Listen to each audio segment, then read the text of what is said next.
All right, ladies and gentlemen, welcome to the Sports Card Therapist, where I give you a behind the scenes look at my hobby hustle and sprinkling some self care and wellness on top of that.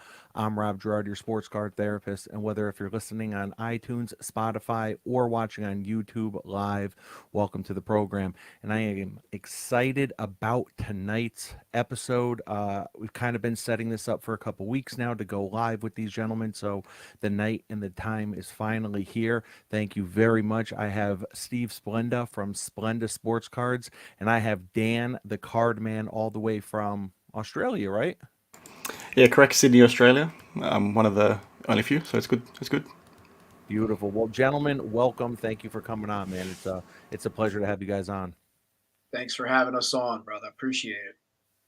Yeah, absolutely. And let me just say, like, I want to say on this program that although I don't agree with everything that you guys have to say about the hobby and the things you might say about certain people in the hobby, even though I might not agree with that kind of stuff, or all of it, I do have a lot of respect for the way that you guys both deliver your message, and like Dan, I'm going to jump to you first. There just seems to be so much preparation and thought into what you present. And for me, that's super refreshing because I do almost the complete opposite when I jump on like YouTube Live or I'm sitting down doing an episode. Like I might have like a very loose direction of where I'm going, but I never have any idea how any episode's going to turn out.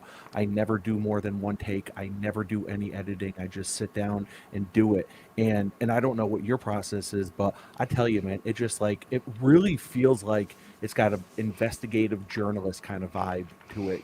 It's zero emotions in it. You're just speaking what you see to be the facts. Well, I appreciate you saying that. You might have seen me start to smile there because I do most of my things in one take, to be honest. I by trade, I work as an external auditor, so naturally I'm that inquisitive, critical thinker. So that's probably why it comes across that way, which is good that you guys are picking up on that. I'm an overthinker too, so when I am, like I said, doing things in one take or talking to things, I take that approach where I'm typically thinking about things for a few days prior to jumping on and recording my videos because I've got that external auditor mind. I'm all about diving into the issues and talking about things and thinking about how does this impact the grand scheme of the hobby. That's basically my thought process on everything.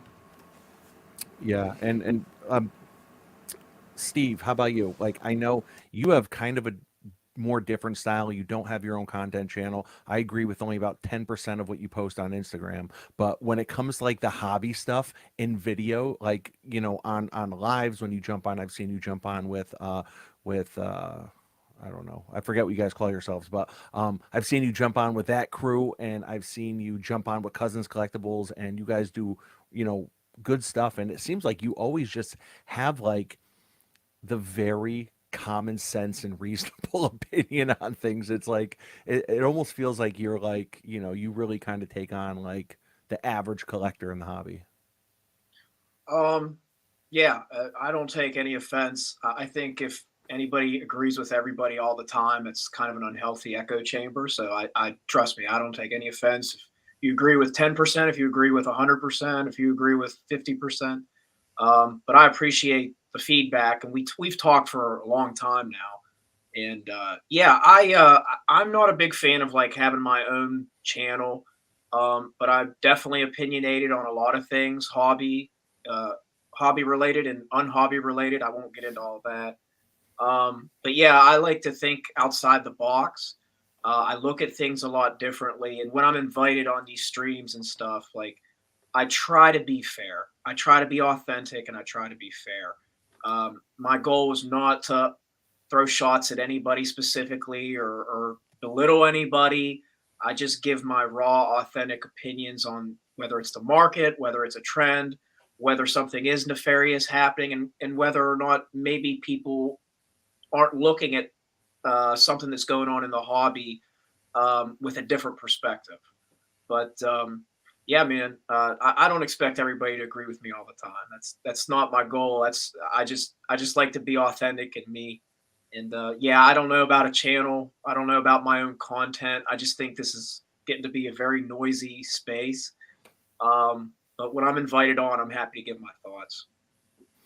Wow. Yeah, man. And so just to kind of give a little context to what it is we're saying here, right? Um, so over the last, I would say, what, 5 years maybe. Over the last 5 years, like I think there was a point where the card porn account truly became like the hobby watchdog. It was almost like the hero we didn't know we needed, you know what I mean, kind of thing. And over the last probably 18 months or so, we started to, it was probably about 18 months ago, I feel like, when we started to see like all of a sudden they were kind of moving away from being like almost investigative journalist type hobby watchdog stuff to like, oh, let's like insert positivity into the hobby, and we're going to start highlighting some positive stuff. And they stopped really calling out everyone, it seemed like. And then from there, it seemed like, I don't know, there was maybe, I don't know, I know there was probably some people out there kind of doing their thing, but then sports card radio really took a huge chunk of that market share, it seemed like, with you know being the hobby watchdog thing. And I don't know if people like those titles or if they don't, but I just kind of throw that title out there because that's the title people use mostly, and it kind of quickly describes what it is people do. So that's why I'm using that. So if it don't apply, let it fly. But so they ended up taking a big chunk of that, and someone just commented right now on the channel, actually, did you guys see Golden on Sports Card Radio? So it's like, it seems like there is this room in the hobby for hobby watchdog type of stuff, right? Type of things. And but there does feel like there's that fine line between doing it with integrity and like being just like kind of mean about it. So how do you guys doing what you do? And you guys don't do the same thing by any means. So it sucks that you're in the category. It's almost like throwing like Disney in with like rock star autographs. It's like, oh, it's all pop culture, right? So it's like you guys do two things that are pretty different, but at the same time, you're kind of thrown in the same category as hobby watchdogs. But how do you guys and what you do kind of walk that fine line between like being bullies and being mean, and trying to do it for the good of the hobby and not just clicks? Because it feels like sometimes people do it for clicks. Yeah, I think there's. You want to go first, Steve? Go ahead, Dan. I think there are definitely people out there that do it for clicks and they go about it from an entertainment perspective. I just try and be balanced as much as I can. I know I have been pretty mean towards a few individuals in the past, but even though I've done that, I haven't really felt good about it, to be honest, because I don't enjoy it. But I've tried to do it whilst also presenting facts. It's more so for me just trying to present all the information that you have on hand to people so they can sort of sit back and make up their own mind and get them asking, the right questions. Because a lot of probably the issue we've seen in the last 12 to 18 months is that people that we probably relied on in the past for walking that fine line have maybe been compromised in some capacity, whether it be they've become friends with, certain people within the hobby, or they've been bought out. So that sort of impacts them then being fair and balanced with what they're presenting to you. So then when things have popped off and people have been, scammed or taken advantage of, and they're looking for that voice, they haven't really had it. So I, rather than, take down the same path they have, I just try and be balanced, right? Present the facts and let people sort of make up their own minds, whilst also doing it from an unbiased perspective. Because I've called out people that I like, and I've also called out people, that I don't like. But again, you probably couldn't really tell based on how I've presented the information, right? It's there for the people to decide for themselves. Are there any videos that you've ever made, Dan? Whether if it was like calling out people or bringing attention to something that you've looked back on and you're like, either you know what, I was wrong about that, or I probably should have stayed out of that. 'Cause I can't imagine you feel like you're batting 1,000 here. Yeah, no, I don't. I don't think there's too many. Like one in particular, called Eric Whiteback an idiot, and that might sound like it's a pretty nothing thing to do, but I probably didn't like that I used some of the terms I did in that video because I think I got a little bit too emotional with what the guy said. I did say a few things about the great curator as well that were probably could be perceived as being mean, but in the grand context of things, I don't really regret anything I said. And I don't really do that too often, to be honest, because I think a lot of the stuff is pretty fair and balanced anyway, and it's more about getting discussion going in the whole in the comments and things like that. Mm, okay. Steve, how about you? And I know there's a few questions wrapped in there, but jump in. Um, well, from my perspective, I would probably agree to, like Dan said, there is a clickbait aspect if you want to call it hobby watchdog, which I totally denounce that label. I don't take it upon myself to police anybody. I'm not of any authority to, to tell people what to do or what's going on. what would you prefer then? I'm a collector. It's Yeah. Yeah, but you're also getting on YouTube and making videos. So, like, I know for me, I definitely don't like the term influencer. Like, I don't feel like I am. I really prefer like content creator. Like if I'm gonna choose like a name, but I mean, you're on YouTube, you're making videos, so you're creating content. I mean, But you're I push back a little bit where I would say I'm more like I'm invited. When I'm invited, I'm happy to come on and give my thoughts. I have no, skin in the game as far as the content, you know, or whatever you want to call it. That's really not me. I'm involved. I guess you could use that against me. But like for me, I would probably just say for me, I'm more of like a truther. I'm authentic. I say it raw. Um, and I try to be fair and balanced. I think Dan said it very well, where I don't think the only person I can think of where I've kind of gotten aggressive was with Gary V. When I've been on certain streams. I've given my perspective on Gary V. Probably been a little rough, but I don't regret it. Um, but like I said, when I'm invited on, I just give my raw, authentic thoughts on the market, maybe some of the things that are going on, some of the practices that are at play. And I think I, at least from my perspective, which I don't expect everybody to agree, but I think I'm very fair. I'll bring some context to why I think the way I do. So it's not like I would just come out of pocket and start shooting from the hip. And to be honestly, if I don't know about something, I'll be the first one to say like I'm low IQ on this. It's not my it's not my forte. I'm probably gonna keep my mouth shut or at least learn about it. But my goal ultimately is I want to collect cards. I want a fair, transparent marketplace for everybody to play in because this is a collector's market first. It's not an investment. Certainly certain things can appraise, but I want to see a fair marketplace so that people like me, collectors, can find their cards for their forever homes. Um, so, given that, I think someone like me brings a unique perspective on calling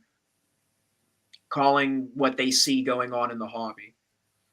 And you know what? I don't think it's any mistake or there's any confusion as to why I think to an extent when it comes to, I'm going to say happy watchdog, Steve, don't kill me. And Dan, sorry. But I think when it comes to this, the reason why I am drawn to both of your styles is because when you speak, this is what I get from it. I get that you guys do love the hobby and you do love collecting. Like Dan, when I listen to your videos, I'm you're always kind of connecting the dots with, well, you know, just kind of like a collector mentality. You had talked about why thinking that underrated cards are a play, like why you're probably wrong if you think there's like a play to be made there. Like you jump into, I felt like a true collector's mindset, and you're like, well, listen, this, that, and the third, and um, and Steve, for you, we talked about coming on tonight, and the first thing you said was, "Can I show off some cards? Like, Yeah. can I show some mail day?" So it's like, so it is about the cards, or it is about the collectibles with you guys. Dan, I see all your collectibles in the background, and I think for some people, like that, like to call out people, um, like most of the time, I don't ever hear any card collecting or collectibles in general ever come out of their mouth. You know what I mean? It almost makes me feel like if you took the drama out of the hobby, like they'd have nothing to say or nothing to do and they would leave. You know what I mean? So what I like about it is that you guys, amongst a few others, really do kind of connect it and bring it back to the hobby. And I know that there's like that fine line between hobby negativity and hobby positivity, right? So I don't know. Can you guys speak on that a little? Yeah, it's funny you mention just very quickly like certain people out there that maybe don't look like they collect cards because they don't really talk about it. I think there's also a lot of people out there that do collect cards and imply that they do and do have things to show off, but maybe don't actually know much about cards, or they're just doing it because they want to be that person at the front of the line that gets praised, sort of thing. And once you start hearing them speak, And I don't mean like you have to call out someone, but like, can you give me an example of what it is you're talking about here? I think it's just more so when people are trying to comment on maybe certain plays that you should be buying in terms of cards, or why a certain set is really cool. It's a hard thing for me to talk to. It's more so like just a vibe I get from certain people, and I probably can't talk to it unless I name them, and I don't want to name them. Yeah, yeah. But once you start hearing these people talk, you sort of realize, okay, there's no substance behind why they enjoy the thing they're talking about, or they're just talking about the thing because they have a sponsor that's sort of, you know, shoving them down that line. It's a hard thing to talk to specific. It's more so just a vibe. And again, I don't want to call anyone out, but the hobby positivity negative thing, I think they're both extremes on the same end. And it's always pretty funny for me because I get called negative all the time, which I find very odd because whilst the titles might be negative, or, you know, the content might be perceived to be negative, if you listen to what I'm talking about or what the outcome is, it's talking about negative things to try and benefit the collector, right? To make sure people are better educated. That's not negative, right? Calling out somebody for doing, you know, fake content or for potentially scamming or trimming cards, that's not negative, right? You could say, yeah, Daniel, I go to your channel, you're only talking about the bad stuff of the hobby, but it's the counterpoint is I call that out to educate you to be more aware, because then in return the hobby gets better, right? Because people are more educated, as opposed to just sitting back and, you know, listening to the positivity speak all the time about the hobby being fantastic. Because the hobby is fantastic, but there are things in there that you need to be made aware of because it gets swept under the rug of, you know, negativity. And I tell you know, talking about educating the hobby and sometimes having to talk about that negative stuff. When I listened to your video from a couple weeks ago talking about whatnot and like really what it is they do, and if they are turning like a blind eye to some of this stuff, and you know, you talked about how if they tried to really, and this is just your opinion, right? But it sound you backed it up with some good insight that I'm going to butcher now. But you basically said that if they were actually hard on crime, like meaning if they actually enforced a lot of the rules that are in place and should be enforced, they'd probably not make much money on their platform. So it almost doesn't make sense for them to enforce it from a financial standpoint. And I'm not someone that goes on whatnot. To be honest, I don't think I've ever downloaded the app. I've never even gone on I've definitely never made an account and gone on. So I don't even really know how it operates. I just know that a lot of people can sell $2 cards on there for $15 because people get into like these bidding wars. That's what I hear all the Yeah. time at shows and stuff. But like your video, I think it was like an 8-minute video. It educated the hell out of me. It educated me so much on whatnot and what they do, and you weren't just bashing them. You know, you were kind of educating on basically what they do. So I thought that was incredibly insightful. Yeah, that's an interesting one because that's sort of very aligned to what I do for a living. I mentioned at the very start, I'm an external auditor, so I'm looking at these banks and their processes and this kind of thing all the time. So I sort of know what's expected from a policy and procedure perspective. And also things that they should be having in place to make sure that dodgy things don't happen. One thing I didn't talk to in that video is you often have things like that in these businesses where you sort of have this misalignment where management has an incentive, and again, this is just an opinion, to maybe do things the wrong way to sort of benefit the business and themselves in terms of bonuses and things like that. Typically, what you'd expect to see in that instance is to have a separate arm, right? An external auditor would come in and say, okay, what are you doing from a, you know, review perspective to make sure that, you know, you are actually, you know, doing things the right way, not ignoring scammers on your platform. So it is a very interesting one because I don't think there's a lot of people talking about that in the hobby, and a lot of that stuff happens in a lot of different places in the hobby, and we need to call it out because these businesses need to be better. And even if they're not doing things intentionally the wrong way, you call it out, you put pressure on them, they become better, which means we get more value as customers. Yeah, yeah. And just to look at the chat real quick, there's just a lot of comments on a lot of the things we're talking about. Someone saying, "Good answer, Steve." Fraud and collectibles go hand in hand. Um, LT, if the people actually research these shady people, they can avoid some. Just do your due diligence. I'm seeing. Deep High Res says, enjoy your channel content, Dan. You are just pointing out the things collectors should watch out for. It's up to the collector to decide. Yeah, yeah, very well said. Imperfect Gamer says, watchdog, more like watch me talk about you until we can make money together. Wow. I wonder. I mean, I can imagine it's directed toward a couple people. I can't imagine it's directed toward you guys, but that was one I didn't see coming. That's for sure. Probably wouldn't have read that one, but That's all right. Give us the tough questions. yeah, yeah, Just quickly, the hobby watchdog thing. I don't know if I said earlier. I take the piss out of that a little bit by calling myself, the hobby pelican that I think you referenced in one of our messages. I right. just think it's a funny term. I think everybody should be a watchdog in some capacity, right? You just call out the things that you think are dodgy, and then that makes the hobby better. Yeah, absolutely. Yankees and Giants, that's my kind of guy. Says I started collecting 1974 Topps baseball, putting a set, buying packs from candy stores. That's awesome, man. Good stuff. Hobby Daily News. It looks like that is um, Looks like Steve's Ziggy. friend Ziggy, and he says, "Example: Why are you blocking my comments in the live chat, Sports Card Therapist?" I don't think I'm actually blocking your comments. I think I just blocked you entirely because of that negativity that, and then ass kissing in the DMs that we get all the time. So that's why I blocked you. Um, so compared to AIH, Dan is positive. So good stuff. Good stuff.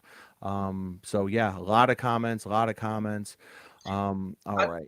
I'd like to So comment real yeah, quick back to a little bit what Dan was talking about in your question about, you know, I would agree, like some of this quote unquote watchdog stuff where it seems like they're not participating in the hobby, they're just looking for the drama.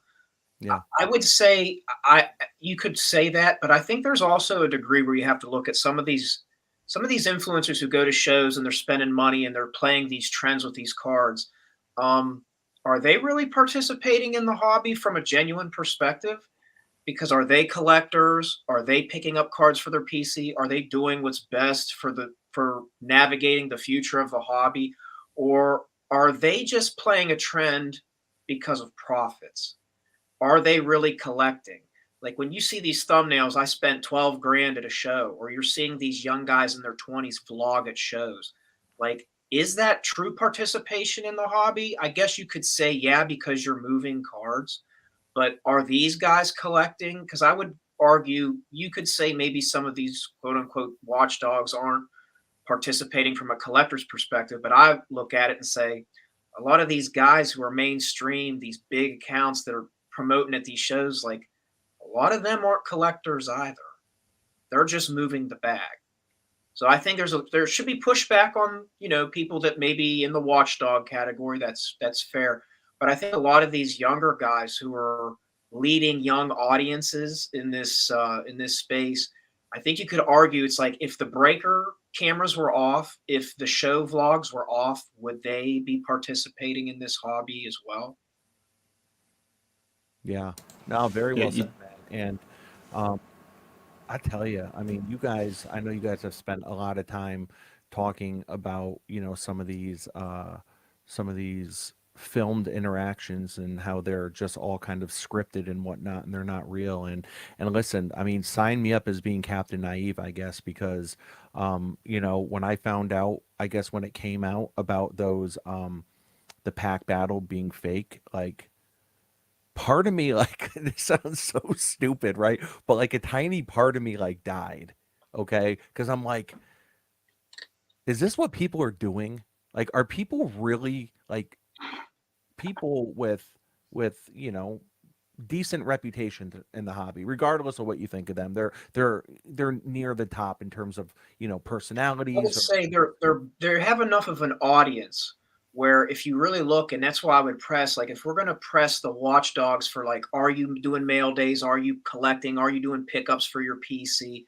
I would challenge some of the people maybe in that video, not all, but some, because I don't want to get into names and stuff. But it's like, are you here because of the camera? Like, are you really collecting cards, or are you trying to maybe indulge in markets? And like from that perspective, is like if this is a collectibles hobby, um, you're not really collecting. You're just here for trends and the TikTok audience and stuff like that. And I think that would be just as questionable as somebody maybe in the watchdog community, if you will. Whereas like, who's really here for the cards?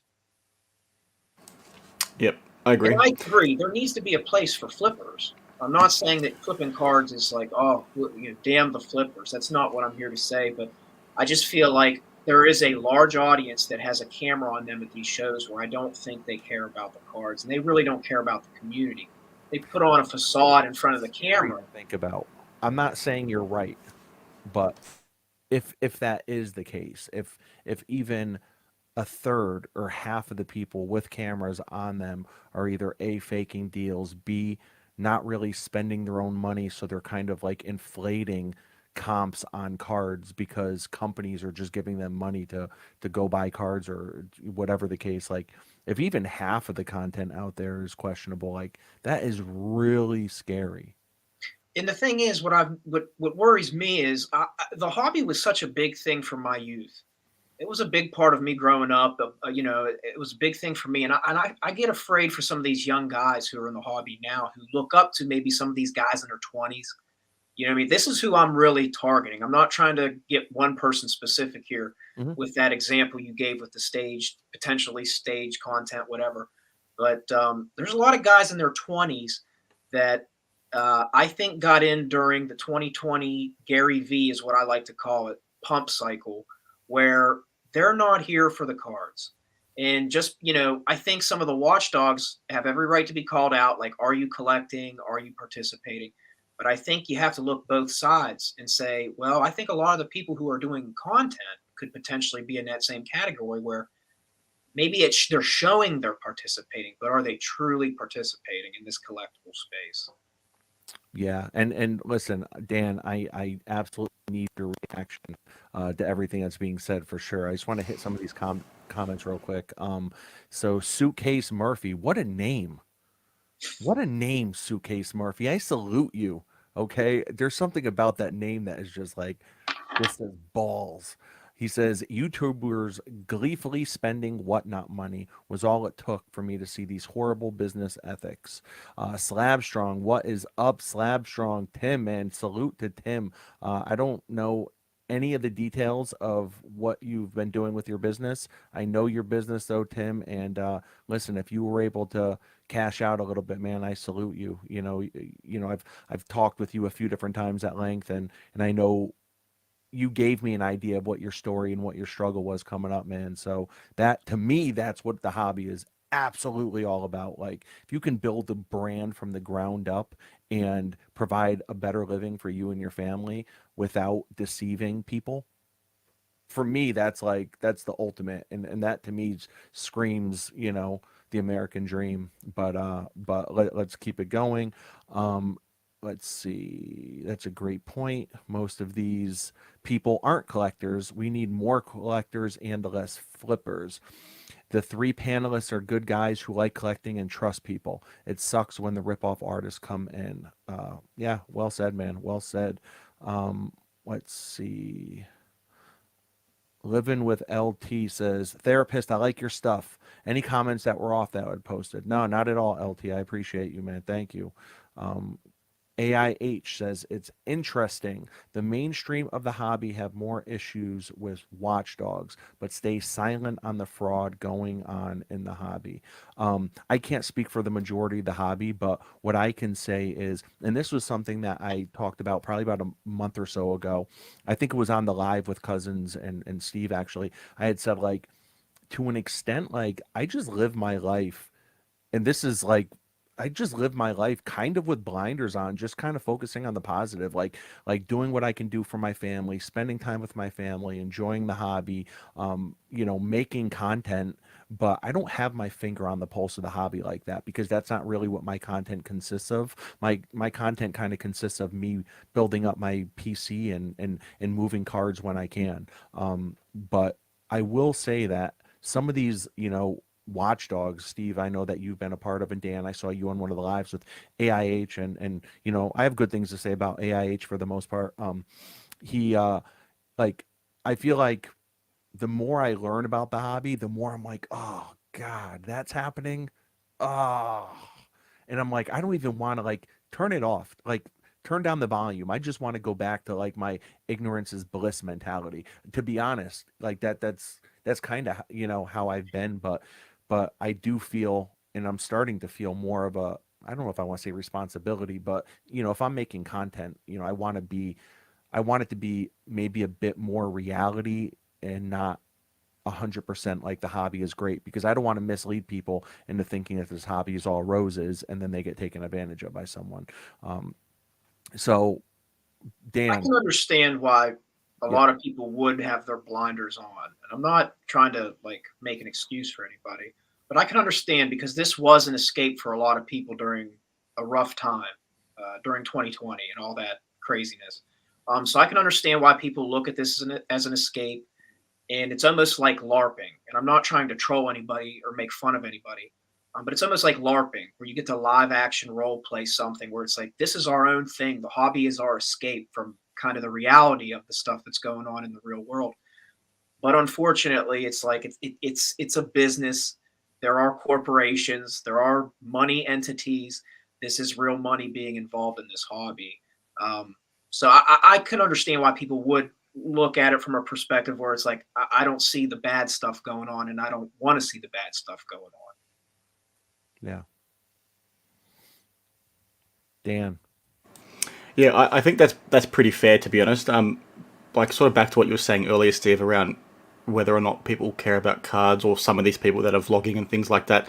I've had plenty of people reach out to me and see that these guys, are faking deals on a camera, right? They'll maybe actually buy the cards, but the way they interact on the camera won't be what is actually happening, and they might imply that the cards are worth more than what they actually are, what they actually paid for them, which is disappointing to see, because I think the big issue with that is the messaging it pushes towards people like kids, right? Because we're adults, right? We sort of can turn the blinders on. We can, have out of sight, out of mind with some of this sort of stuff and say, okay, we know what's actually happening, or we just buy our own cards. But the people that are sort of been shifted to that messaging are the younger audience, right? Which is really disappointing to see. It's not just limited to sports cards. It happens in the luxury watch space as well, as I've talked to you before. So, I think a big problem around what people have with these vloggers and some of these content creators, it's not all of them, is around how they're flipping cards between people like them. So it's going to flipper to flipper, flipper to flipper, and it just keeps pushing the price up. It's not getting in the hands of the end consumer, the collector, which means that cards are very overpriced. So then when people are watching those vlogs, and this is a bit of a counterpoint to what you're saying, or an added point, they're watching those and then going ahead and spending the same money without realizing, well, these are just going between flippers, not true collectors. And again, I'm not hating on flippers or anything like that. I think everybody needs to be in there in some capacity, but that's part of the problem as well. yeah, and I think just in general, the faking of any comps, like again, I think I was just extremely ignorant to just some of the deceptiveness that takes place in this hobby, because to think that people are out there and creating like really well filmed and really well edited content, right? Like it's kind of like you can create the best content in the world, but if it's like filmed really crappy, like with like a webcam and like through a Zoom call, like chances are no one's going to take the time to like watch it regardless, because it's like they can't get over the poor sound quality or the poor visuals, right? That's for the most part, and so when you have a video that's super edited and super well done and really well polished with all the bells and whistles and sexy thumbnails and stuff, and people click on that, and it looks like real deals going down, but you're kind of like faking comps. And then here comes Mr. Collector, and here I come and I'm like, oh man, I just saw that Hulk Hogan PMG sold for 11K in a PSA 8 on the video. This is an 8.5. I'm gonna pay 15K, or and it's like all of a sudden it's like, no man, to find out Brings that all that into question, right? and that if you were Yep. to put it on auction, it might not go for more than 1,000. Yep. And that's happened a lot, right? And you see a lot of people sort of complain about that. The big problem is there's no need for it. And I think, a really easy way to sort of have your eyes open is if people are faking, pack battles or other kinds of content like that, when there really is no need to fake that, right? Because you open a box of cards with a group of people and somebody's going to win, somebody's going to lose. That added extra bit of entertainment probably didn't need to be there, right? Because people would watch it regardless. So if you're, willing to fake that, my then inquisitive mind says, okay, well, what else are you faking? Because it brings into question everything else, right? Because if you're not really going to make any money off, faking a pack battle, who's to say you're not going to fake a transaction between two people to then try and push up the prices of other cards you want to try and flip, right? And those are all the questions that would come off the back of that. I'm not saying it's what's happening, but you can't be not expecting people to ask those questions, right? When you're faking things that don't need to be faked, what else are you faking? Yeah, behavior patterns are a big thing that people need to recognize and pay attention to. Again, I'm not going to say anybody by names, but if you really tune into some of this content, and if you do, watch and take in a bunch of it, after a while, you can kind of see the behavior patterns of what's going on here. And if you do your due diligence and you kind of, like you say, comp some of these things and do the research for yourself, you can kind of figure out and weed out what's genuine and what's not. Yeah, and I think it, the reason I feel like I've been really informed over the last 6 months or so is because when it comes to content, I do prefer like a mature message. When I'm listening to content, I truly feel like I want to be educated. Entertained is a plus, but I need to be educated. I don't want like frat boy type of content.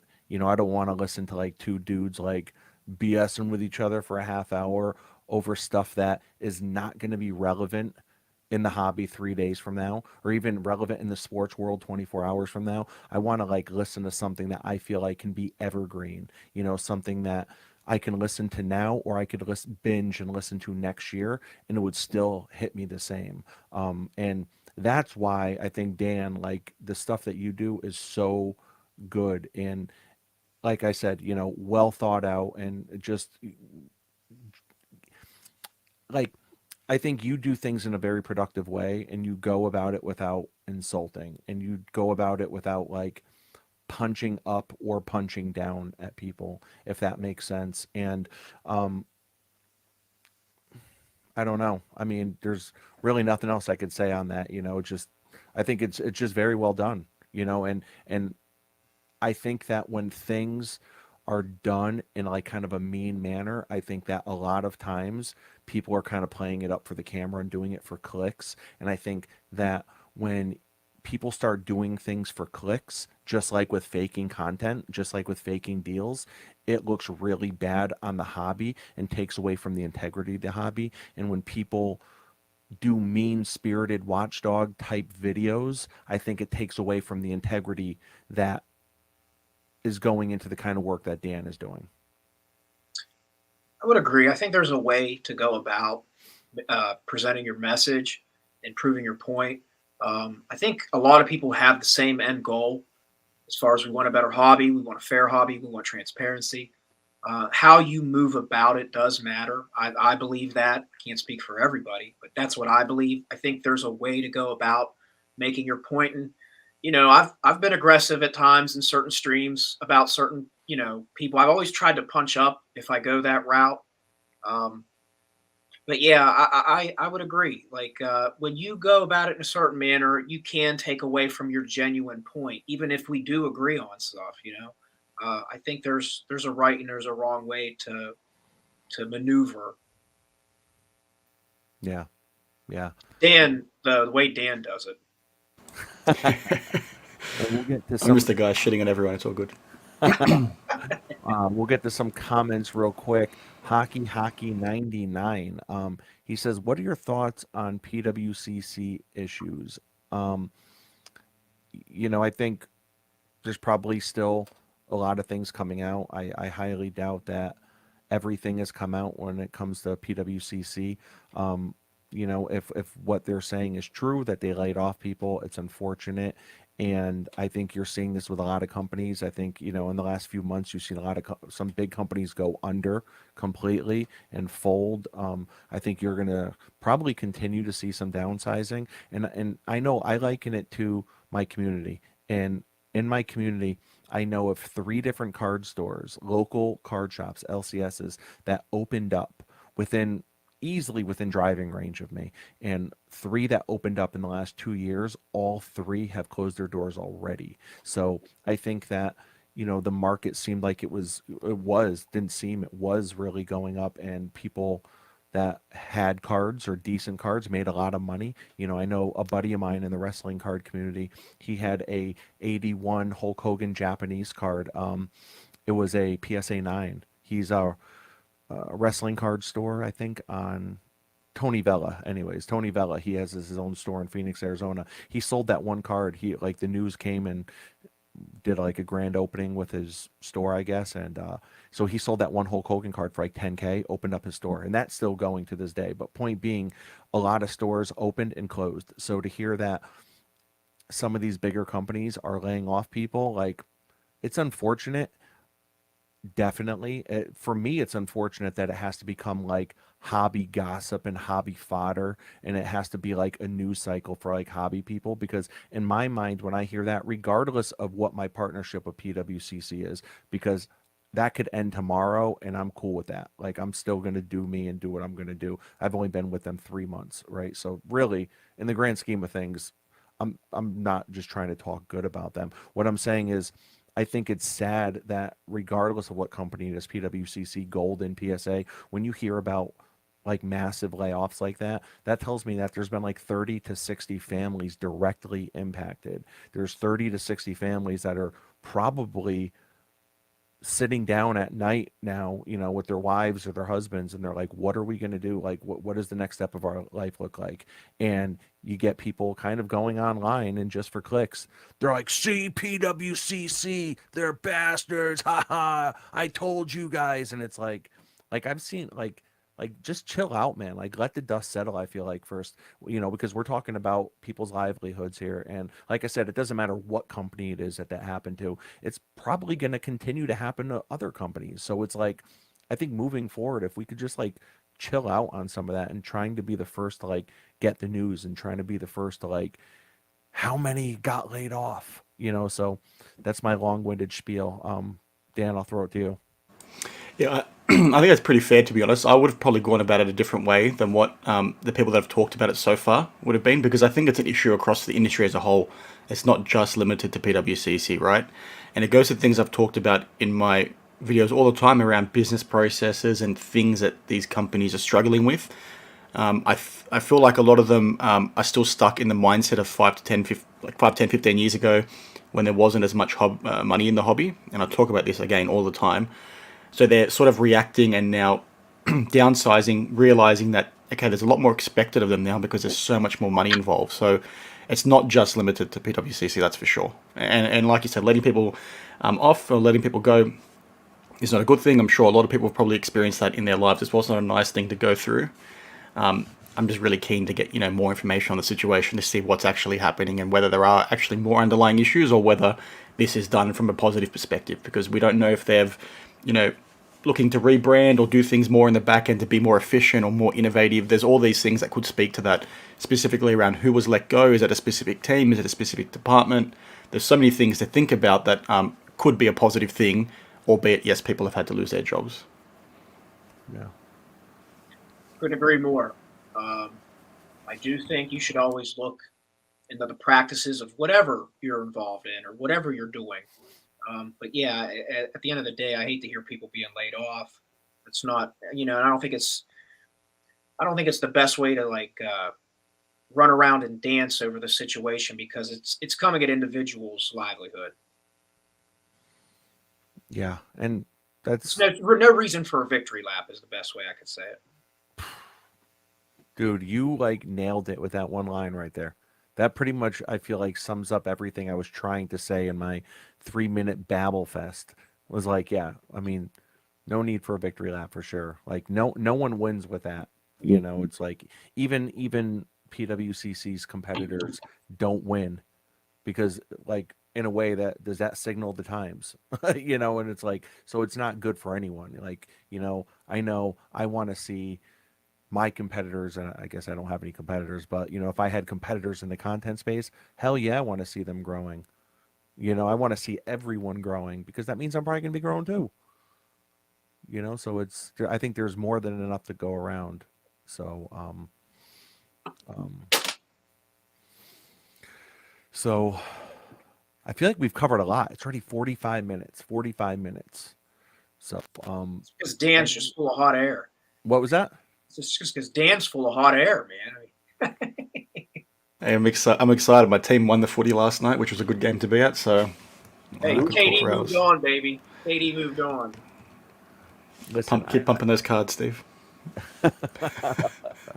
So Dan, how much basketball do you follow? I did follow a lot back in the day, not a whole lot in the last few years, to be honest. I'm a very obsessive person, so I have to sort of be all in or nothing.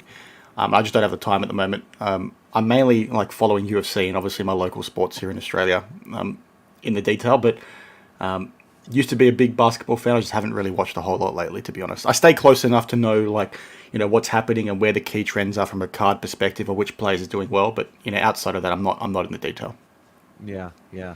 And so when it comes time to like you know, we all sell our stuff, right? It's like we have to sell our stuff to get money for new stuff and to make room in our really cluttered areas where we keep all our crap, right? So when you're going and you're moving stuff, like what do you prefer to do things privately? Do you just like send it to a consigner? Like what are the things that are on your watch list right now? In terms of cards that I'm buying, like I sell everything on eBay. To be honest, eBay? we're pretty lucky in Australia that we have a lot higher prices. I mean, that's not the way to say it, but our prices are a lot higher than what they are in the States for certain cards. So it's pretty easy for me to move things because I do big orders in the States through Ship My Cards. I'll get like 3 or 4 orders home a year, bring them home, and then sell them. I don't really use consigners or anything like that. I'm not really big on that, to be honest, because just being located in Australia, it's hard for me to make quick decisions, especially if I have the cards on hand, because then I need to ship them back to the States. It becomes very costly. I'm not really watching anything from a flipping perspective at the moment. One thing I do though is I'll flip cards to fund my PC, as most people do, I guess. But I try and get every PC card cost me $0, and it works pretty well for me most of the time. I have been using Golden lately, actually, so I shouldn't say I don't use consigners, but I've been using them purely because I've bought a few things for my PC that just happen to sit there in lots that I've sold the other cards off. So, but Yeah. most of the time I just get it home and sell on eBay here. Yeah. What's the card show situation like in Australia? It's okay. Like we have 2 or 3 a year in Sydney. There's a few that happen in Melbourne, which is obviously another city. They have a lot more than what we do. But it is again nothing like what you see in the States. It's getting bigger though. But what people don't know if you're based in the States is Australia is very big on collecting. They're still very collector focused. Even the guys that are sort of investing and flipping have huge collections. They have, big Jordan cards. You'll come to a card show here and probably see cards you've never seen before. And almost every guy at the table will have some pretty cool and rare stuff. But card prices are obviously, like I said, a bit expensive, and not a lot of people want to spend either. So things move slowly, but you do see some pretty cool cards. Nice, nice. And I know you, Steve. You're someone that you are going to local card shows, right? And you go with a buddy of yours a lot, right? That has his own channel, I think you said. No. Well, I got a group of local guys that I'm close with. But from a content, like I don't know if you're familiar with Neo, Northeast Ohio Comics and Collectibles, or Cards and Collectibles. I usually link up and see him at a lot of the shows that I go to. I haven't been very active this month. Last month I was very active, but I haven't been able to get out much this month. But yeah, he's somebody I always end up linking up with or seeing, and it's always good to see Neo. Shout out to him.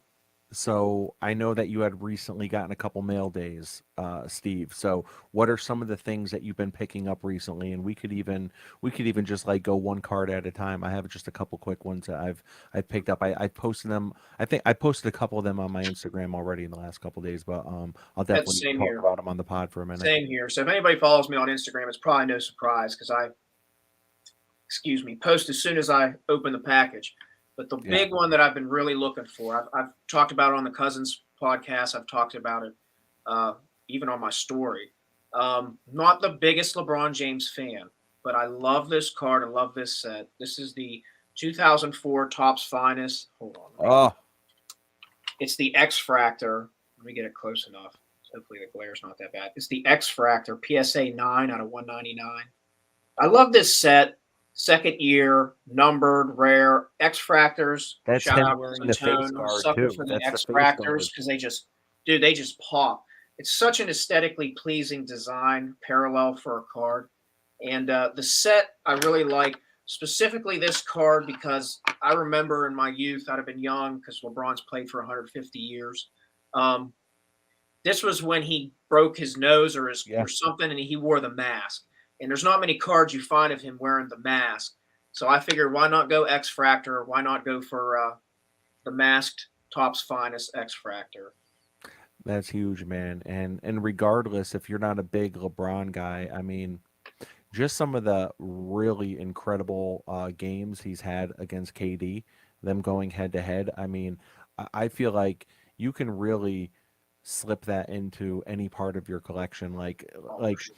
I'm big with having companion cards, so I'm good with like having good pairings. Like if I have a really nice card, my next thought is like, okay, I want to get a second card of this player or something that can kind of, you know, just really, really, I don't know, loss of words, but so I'm thinking like LeBron with KD. Like imagine if you got, yeah, some sort of X Factor. Oh Got yeah, an X Factor from I have a second year KD X Factor, I just have like that. The two second. KDX Fractors. His second year Bowman Chrome and his second year Topps Chrome. Now, if you There you know, go. his second year is the 0809 set, Yep, which is like a very coveted set. that's cool. And it's still in his Sonics gear. He doesn't have very many prints of him in his Sonics gear, obviously, because of the when they moved to Oklahoma City. Yep. So yeah, definitely. That's what's nice about this hobby. You can kind of find your lane, find what your fancy is. You can go into that. And as much as I'm player dedicated, like I might not like LeBron, but I can respect LeBron's what he means to the game of basketball. And from my youth, I mean, it would have been 2003. I'd have been 13 when he was drafted. So when he and Carmelo came out, I got to watch them play for almost 20 years together. And Yeah. that was a fun back and forth between them when they would play. Yeah, yeah, without a doubt, man. Yeah, that's a huge pickup. And like at the end of the day too, LeBron prices have come back down to earth, you know, in a way that Yep. there's other players whose prices haven't. Giannis prices haven't come back down the way LeBron's have. Steph Curry prices haven't come back down the way, and I know they've all come down too. But came down like Yeah. 90%. Like even his high end cards He came down. were Yeah, it down was pretty crazy. smart. So it's like it's almost like even if you are looking at it as an investment, like you know, almost like you're renting the card for a little while, and when you want to move it, you can move it. And the beautiful thing is too, and the reason why I'm a big advocate on getting cards in that 1 to 3K range that maybe I necessarily don't want a PC, but I know will be super liquid so Yep. that when I want to trade up into a card and I want to do part cash, part trade, I don't know anyone that's going to turn down that LeBron. If you're looking at a card that's, Oh, bigger than that, they're going to be like, absolutely. "Yeah, I'll take that LeBron in cash." It's like so And back to your point, when you're trying to upgrade or you're trying to get better cards, and Dan even said it, like if you can use inventory you have, or even PC, I like to call it PC. But like if you can come off a card, I had this, I achieved this. I can let this go to get into something else I want. It's a good thing. Like for instance, I have LeBron's top chrome rookie. That's going to go up and down, up and down. Right now, it's on the trend down, but still, if there's something I want, I could always use that and say, you know what? I can get another one of these. I can move out of this, put it into something where I may not have to spend cash. wow. Yeah. Yeah, absolutely, man. All right, so I'll jump into my most recent pickup that I was super happy about, and it's nothing crazy. It's just a autographed photograph of George from Seinfeld That's with awesome. Yeah, I saw that. It's awesome. Yeah. Seinfeld's picture. That's awesome. Yeah, man, I What am. year was that, Rob? What year's that say? It doesn't. It just says photograph. Oh, okay. Okay. PSA certified. Yeah, so it just says photograph, and it's just authentic auto. So one Such a thing great show. that if you listen to my podcast, I've made enough Seinfeld references over the last 2 or 3 years that people know that without a doubt it's my favorite show of all time. I'm the sole admin of the second biggest Seinfeld group on Facebook, Seinfeld Fanatics. It's got 220,000 members, I think. And I started it and just added a bunch of family members like 7 years ago, and somehow it just grew to over 200,000. And that doesn't get me anything, all that and a dollar will get me a cup of coffee, but it's still pretty cool to know, like, I started that community, and it kind of grew into that. It's like, just like I used to do with Super Bowls, like when I was young, when I was like 8, 10 years old, I used to record on VHS every single Super Bowl. For years, I did the same thing with Seinfeld episodes. And so every single Seinfeld episode, all 180 so episodes, I literally have memorized line for line. It- There's not an episode you could throw on that I don't just straight up have memorized. You know, it's great. I grew up, Seinfeld was so big. I love that show. That's cool. The two shows that absolutely, like, you can have a reference from almost anything they talk about. Seinfeld, and then it turned into The Office. You can Yeah, always use a reference from one of those two shows, and it's gonna land with almost anybody. yeah, yeah, definitely. I feel like it's the same for the early Simpsons as well. In terms of quotes, like the first few seasons, they were huge in Australia. Obviously, they're big in the States too. But The you Simpsons can't go one to a came from party. Australia. Yeah, yeah, Oh big wow. time, like huge. You go to a party and you'll make a quote from one of the early seasons, and everybody will know exactly what you're talking about. Like it's That's almost part of our awesome. lingo now. Yeah. I One don't thing, know. Could you, was it the same in America? Like, obviously, I know it was big, but for you to say people were quoting the show, Dan, that's it's fan. huge. Yeah, it's just based on how it was aired too. Like I remember during like the school holidays and stuff like that, it was always on. They'd play it non-stop on certain channels. It literally 24/7 Simpsons. So it's ingrained in everybody's DNA from my childhood. One thing I wanted to quickly touch on, if that's all right, that Steve mentioned around why he liked that LeBron and why he liked the KD being in the Sonics jersey, right? We don't hear a lot of collectors talk about this, but I think that's some of the thing that's been lost. Buying certain cards that have really cool details like that, right? Yeah. You want to buy that LeBron because it's obviously a cool looking card, but he's also wearing the face mask. KD Mhm. doesn't have too many cards in the Sonics jersey. Not a whole lot of people talk to those things, and I've talked before on my channel. Those are the things people probably need to focus in on long term when you're getting the print runs that we're seeing today, where every player basically gets cards printed to death, right? Like look at LeBron. How many golds out of 10 does he have across every single set since he came into Inception, right? You're probably talking upwards, of 1,000. So they're not out of 10 anymore; they're out of 1,000. So which ones have that cool touch, right? So I do a little bit. I know I didn't tell you I was going to show cards, but I've got like some stuff here, which is some soccer cards. So this is Ooh, Diego Costa, flawless. They only did 1 year look at that of pack. flawless, and Beautiful. that's game used, which is quite rare for soccer. And the cool thing for that, being a Chelsea fan, is he wore that jersey the year they won the title. So Wow. he might have worn that in a game they won the title in a league game. So I'm chasing like flawless soccer a lot now. So these are some recent pickups from a few months ago that people would have seen. So that's Wow. again the same player, piece of his boot, Horizontal stuff like flawless. that.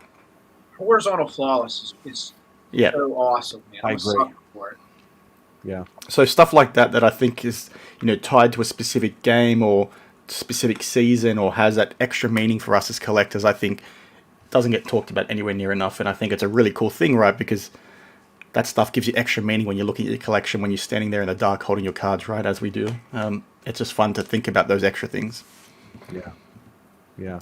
Yeah. No, and very well said, man. I love how, you know, you really just bring up the point on how like golds they're rare, but they're not that rare when you think about it. So to find something that makes it rare, and I think that's Yeah, where things like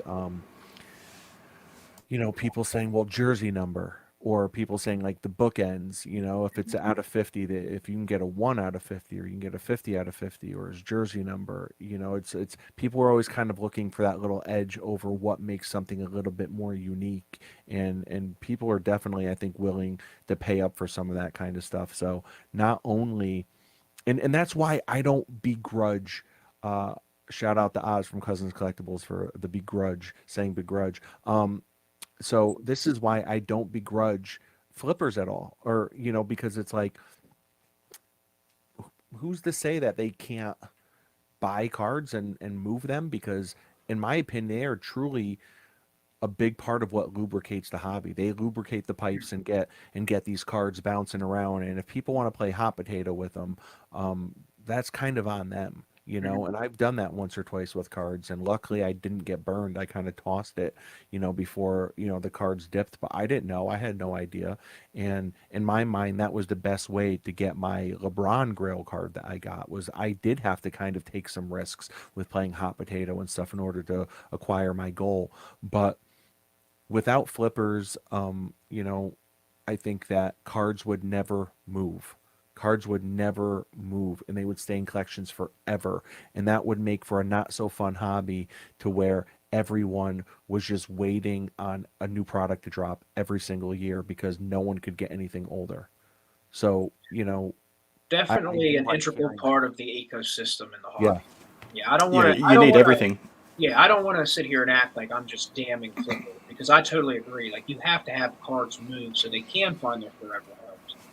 I just feel like right now, the current state of the hobby, we might have excess of flippers versus actual youth collectors, if that makes sense. There's almost an imbalance, in my opinion. Yeah. I mean, and I think the question is, right? Because I see a lot of kids at shows. I see a ton of kids at shows, but all they want to know is, are you buying? Yeah. They walk up to my table because And, I'm a and, dealer. They and walk up to a to my degree, table. They they've say, are you been, buying? Are you buying? Are you buying? indoctrinated a bit to that mindset. And it's not that it's wrong, because there is value on these cards. But I do feel like that indoctrination has come from a sentiment from the 2020 hype and boom. It's just part of the natural ripple effect of that boom cycle. Yeah, definitely. And it goes to like most of the content from a vlogging perspective that you see that these kids sort of run to is essentially doing the same thing, right? So it's hard. I'll use the word begrudge to begrudge anyone for My man. falling into that trap. I say that word all the time actually, so I like that you said it too. So you can't blame anyone or begrudge them for falling into that because that's essentially a big ecosystem or part of the ecosystem. But you need to find that balance and you sort of need to also understand that not everything you're seeing is how things work. I think Flipping Steve probably did the best video I've seen on this where he talked about, you know, some of these vloggers should start putting in content around the lead up to these shows and the hard work that it is to actually flip these cards, right? Because you're only seeing a 10, 15-minute clip showing people make money and you naturally want to do the same thing, right? You're like, fuck, look at these guys, sorry for swearing. They're doing all this sort of stuff, right? So they run to it, but then not saying, okay, well, these guys sleep on hotel room floors to, save extra cash so they can do this thing, or they're traveling nonstop so they're not seeing their family too often.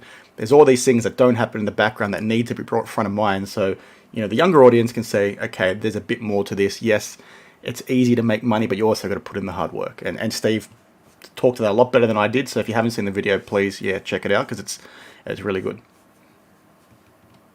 Yeah, yeah, and guys, so we're already over an hour here, and we definitely appreciate all the comments, everyone that has been chiming in, everyone that's watched, everything, just everything. So I guess like I think my last question for you guys, and Steve, I know we had more cards to show, but we're gonna have to just do another live. That's just what it comes down to. So Dan, Worry. you're already signed up, Dan. So I think my last question for you guys is if you could like ask one thing of content creators, regardless if they fall under the influencer category or the content creator category, what is it? What's one thing that you guys would like to see more of when it comes to content? I think it's easy for me. I just want to see more transparency, to be honest, and a little bit more accountability. Like I touched on earlier, I know you said one thing, I just gave two. But if you just be more transparent with what's actually happening, especially with the process, like just touched on that Steve explained in his video, Flipping Steve, around the journey that you go on to get to where you want to be, like just be transparent about the whole situation, right? There's no reason, you have no need to lie, right? People are already bought into your channels, they're already subscribed to you, they're already really keen to watch because they like you as a person. People need to remember that they like you as an individual, that's why they keep watching. So be transparent with the process, and then you're going to be fine.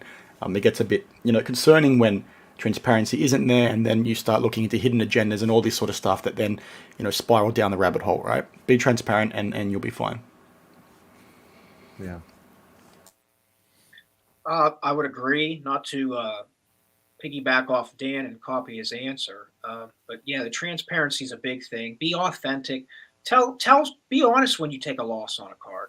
especially because there's so much geared in the content space towards this um, the flipping lane. Be honest, like, I'm at a stalemate with this card. I held onto this card too long, and I'm going to have to move it for a loss, so that maybe the younger guys who you reach out to can understand. It's like, okay, this isn't as easy as a process. I'm going to take losses, and that's okay. Yes, you can play certain hype cycles and gain and benefit, but there's the way I look at it, especially right now, because we're past the boom. Odds are, the longer you hold on to a card, it's just going to depreciate at this point. Even if you have like your LeBrons, some of the goats, So I think transparency from one aspect, but authenticity, where it's like, yeah, I've taken losses. Yeah, I've lost, certain percentages. I've had to get out of cards, for X, Y, and Z reason. The authenticity is something I would probably not demand, but I would appreciate more.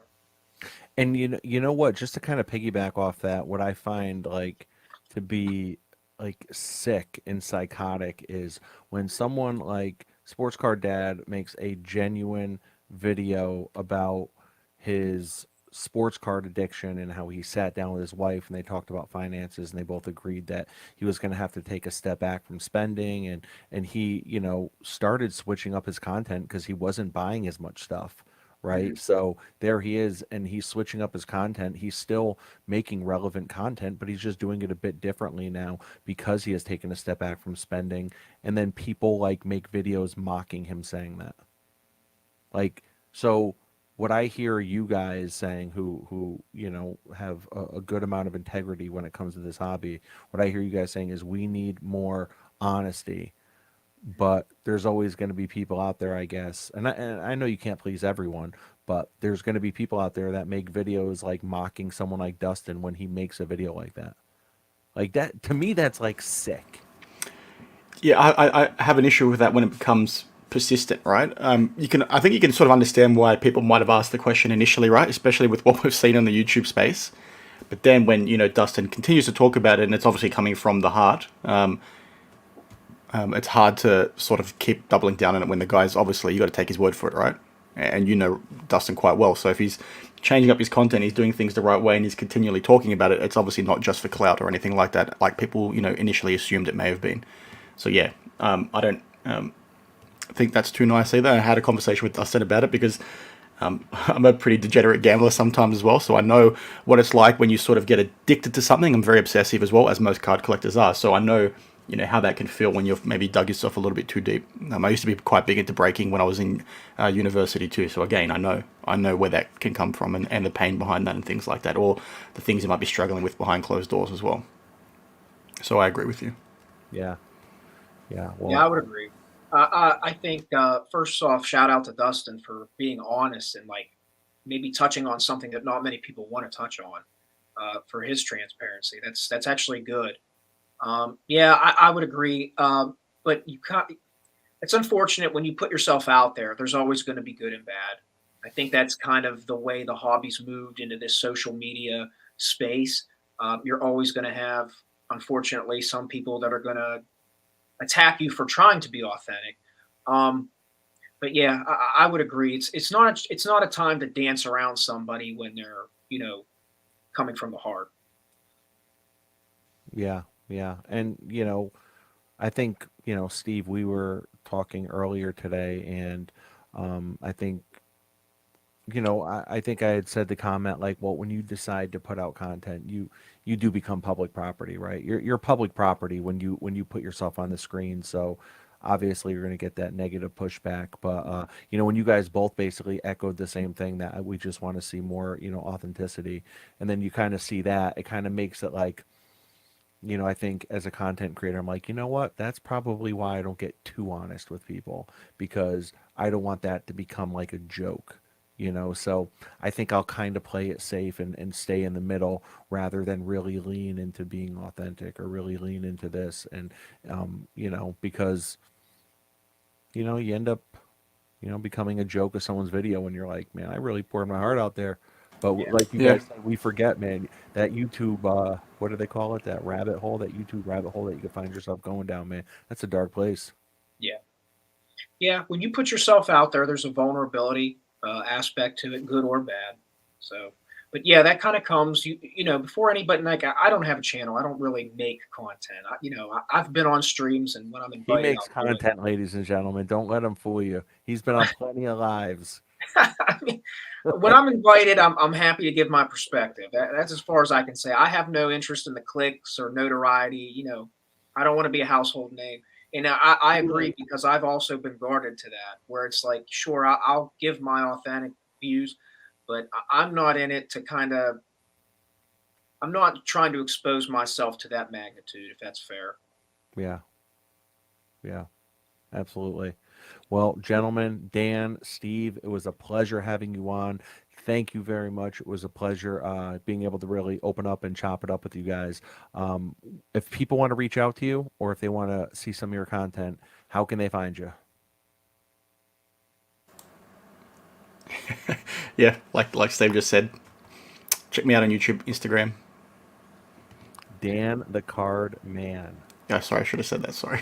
And you know what, too? I was thinking, Dan, I'm like, on one hand, I don't know if we really have a huge overlap in listeners. I mean, I would imagine the sports card hobby is only so like it feels like the sports card hobby is kind of small because when you're on social media, you're on YouTube, and you see people in the comments and you see a lot of the same familiar names and comments as other videos, so it feels like it's really small. But then like you go to national, and you're like, okay, never mind. This hobby is not small. This hobby Yeah. is massive because it like you're never going to see the same person twice basically, at national. It's just so massive. It could be 100,000 people in a room at once. So yeah, yeah. So Dan, I was thinking like we probably don't have the same overlap because we really in a way don't make the same kind of content. But then I looked and I think we have almost like an identical number of subscribers, Yeah, yeah. which is like real. I'm like, oh, maybe we have the same What exact audience. I've I think noticed that with no, I've noticed that with a lot of content creators. Well, there's definitely a huge overlap with people that like this sort of niche, right? But then, like you said, you go on Instagram, it's completely different. You go to a card show, it's completely different. Once again, in terms of the number of people. So I think it's just more so, the people that are consuming content on YouTube are all part of that same little pool. Yeah. And it's just people that are passionate about the hobby, right? Just people that are passionate and good, bad, or indifferent. They just want to be in the discussion, whether if it's as a bystander, just listening, if it's contributing to the chat, if it's, just on your phone scrolling through pictures of cards. I mean, that's a cool thing about this hobby, right? Is like when you're on Instagram or you're on Twitter, whatever it is that's the case, um, there's like no words for distraction. Obviously, there's a caption there, but how many people really read the full caption of what you're posting? Like literally, it's just pictures. And I know I'm not really posting pictures of like my family. I'm literally just posting pictures of cards. Steve is literally just posting pictures of cards. Dan, so it's like it Agreed. holds our That's attention. We love that's it. that's my lane. If you can find me, if you want to find me, I don't have a channel. I'm not getting on YouTube unless I'm invited. Which again, thank you again, Rob. It's a great opportunity to be able to say my piece. So I thank you. But yeah, go on my Instagram. That's it. I want to share my PC and what my hobby interests are. And that's the way I go about it. That's my lane. I like showing my cardboard pictures of men. That's the way I like to say it. Nice. Yeah, I Beautiful. do too. I need to start doing more of it, to be honest, but it's hard. All my cards are in the States, so I don't get them that often. So I've started doing a little bit more, just taking screenshots from ship my cards, which is why some of them look like crap. But I'm trying to do it a little bit more. No, listen, man, it's you're doing amazing with what you have. You know what I mean? And like I said, man, I think you really are putting out some of the best content out there. So, definitely just keep it up. Appreciate it. Thank you. Yeah, And thank you for absolutely. having me on as well. It was a good chat. I Yeah, loved yeah, it. absolutely. Yes. Any final words before we wrap up, guys? Thank you for having me on, Rob. Dan, it's always a pleasure. God bless everybody in the chat. I really appreciate everybody who reaches out when they do, and very thankful and grateful. Yeah. Yeah, nothing else from me. Steve summed it up well, as always. It was a good chat. Loved it. Thank you. And hopefully we can do it again. All right, guys. Thank you very much. Thanks for listening. Thanks for watching. Thanks everyone in the chat. Don't forget, take care of yourselves and your collection. Have a good one.